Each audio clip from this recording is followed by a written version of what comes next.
Hey everybody, happy Wednesday. Welcome to the Sandals Insider, part two of our Weddings at Sandals and Beaches series that I'm doing. So today we're going to talk about the difference between group codes and group contracts when you book a wedding. And as I mentioned in part one, I have been a wedding planner locally in the States for the past 14 years in a pretty large city. And group hotel blocks are one of the most stressful things and the hardest things for my clients to sometimes understand when we're going through the wedding process.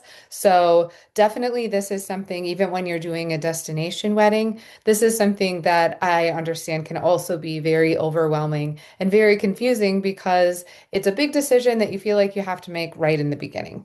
So, like we talked about the last time, the first step is always to reach out to the groups department, see the availability at the resort. And once you've chosen your date and when you think you want to have your wedding and which resort, next we would want to think about group code versus group contract. And there's pros and cons to each. So, you're planning this destination wedding, you're going to want to think about your guest list. How many people are you planning to invite?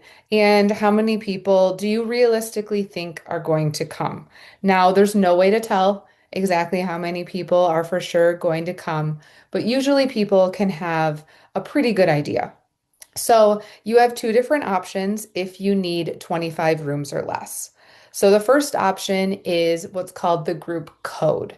This one is a little bit easier of the two. So you can have a group code for up to 25 rooms. Now there are blackout dates, there are certain date restrictions, and so you need to talk to Sandals or Beaches at for that certain resort to make sure that the code would be available when you want to have your wedding. This is where a travel advisor who does weddings with Sandals and Beaches can be so helpful to you. We can take a lot of this busy work, legwork out of it for you. But you're going to reach out, see if your group code is available. And what a code is it's essentially a code that you link to anybody that's going to be booking rooms for your wedding.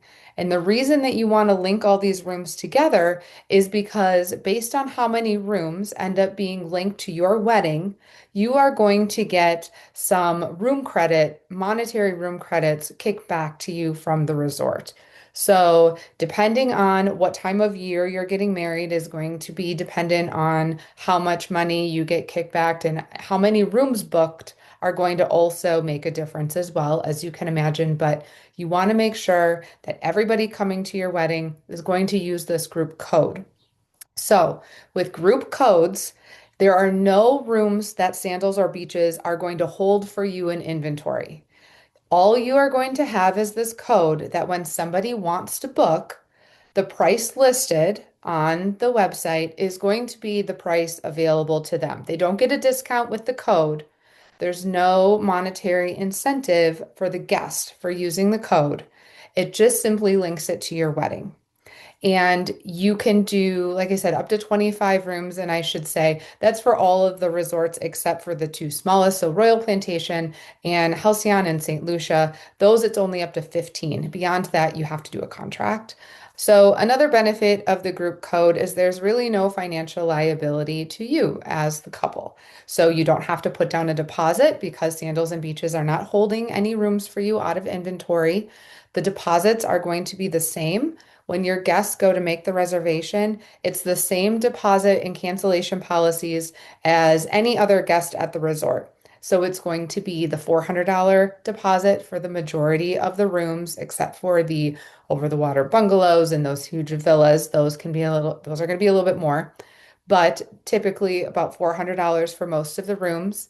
And then your final payment, your guest final payment is due 60 days before the wedding. That cancellation policy is the same. They can cancel the room with no charge to them up until 45 days before they travel. So there's no pressure if somebody feels like they're just not sure. It's better to get that room on hold, right? They can always back out. It doesn't affect you at all besides having one less room linked to your code.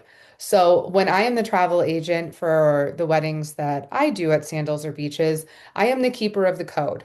You don't want to give the code out because there's a possibility that people won't use it correctly. There's a possibility that it's just not going to be done right. And then those rooms are not going to be linked to you. And remember, we want those rooms linked in your group so that they can all be tied to the wedding and you can get all of the perks possible with as many rooms as possible linked.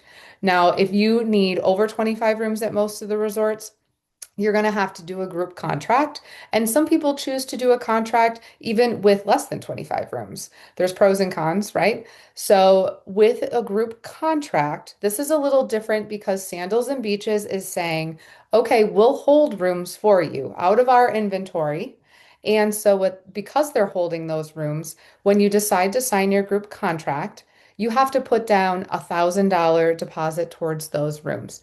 Now, the hope here is that, well, I mean, that can go towards your room, and the hope here is that other people are going to pay in, right, once they start making their reservations as well. So there's $1,000 due up front. And then the payment structure is a little bit different.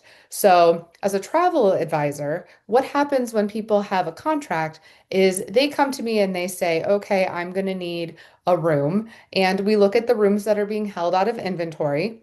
We see if we can assign people one of those rooms, or if they want a different room, then I reach out to the group department and I try to see if a different room can be added for them of a different category into that contract. Again, we want it in the contract so that you get all of the monetary value of those rooms and the perks that come with having those rooms in the contract. And like I said, the payment structure is a little different. Sorry, I'm jumping around a little bit, but you have the $1,000 deposit, and then 40% is going to be due 180 days before the wedding. So that means that your guests are going to have to pay more of a deposit up front so that you can make sure that with that contract that you are able to pay that 40%. So again, as a travel advisor, this is my job. I make sure that they're making those payments into me or into the group contract to cover that 40%. Now, let's say we're getting close to that 180-day mark and you have 15 rooms in your contract and it's looking like you're only going to need 12. It's okay. We can cancel rooms in the group contract up until 180 days before. So that's just something that we're going to need to know in advance. So we need to know the room counts a little bit more. So then 120 days before the wedding, another 10% is due. And then 60 days before the wedding, the final balance is due. So it's going to come really quick that this full amount for all of these rooms are going to be due. So I always suggest collecting more money in advance. It does make everybody commit a bit more, which is helpful because you don't want people canceling that are in the contract. And then you're not stressing about having those rooms in the contract covered. Also, the names for the rooms are due 45 days out. So at that time, you've collected all of the money.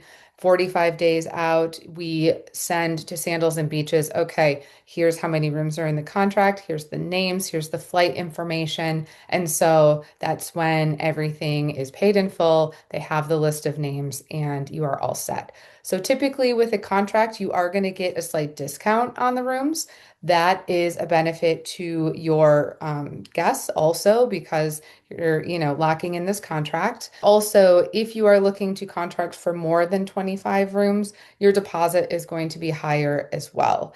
And there's not a set amount. It's again, I have to call in if somebody says they want 30 rooms, 40 rooms. I have to call and talk and get all of this information for you. So I think you can see how managing all of these reservations, it's really helpful to have a travel advisor on your team if you are having a wedding at Sandals or Beaches, especially if it's a little bit on the larger side. I personally do not charge for any of these services. I mean, I'm getting a commission, of course, from the resort, but that's not coming out of your pocket. I'm not upcharging the rooms and I'm not charging any more for these services. I can't speak for all travel advisors. I'm sure that there are some who work like I do, and I'm sure there may be some who charge for the additional fees because it is a lot of work. So just finding somebody though that can help you manage all the guests, just call directly to the travel advisor who can help once the code or the contract is set up. really help you manage that, help you manage those reservations so that you're not answering questions about rooms or your guests don't feel like they're trying to get sold on something. I really try to talk to people openly about the resort, and pair them with the best rooms possible for them. So again, I know that's really confusing, the code versus the contract, but it's something else that you're really going to want to think about at the very start of the wedding planning process. If you have any questions about this, please feel free to shoot me a message. I'm happy to respond by email, by DM, in the comments below. I'm happy to answer those questions. And again, I'd love to work with you to help you plan a Sandals or Beaches wedding in the Caribbean. Thank you so much. Bye bye.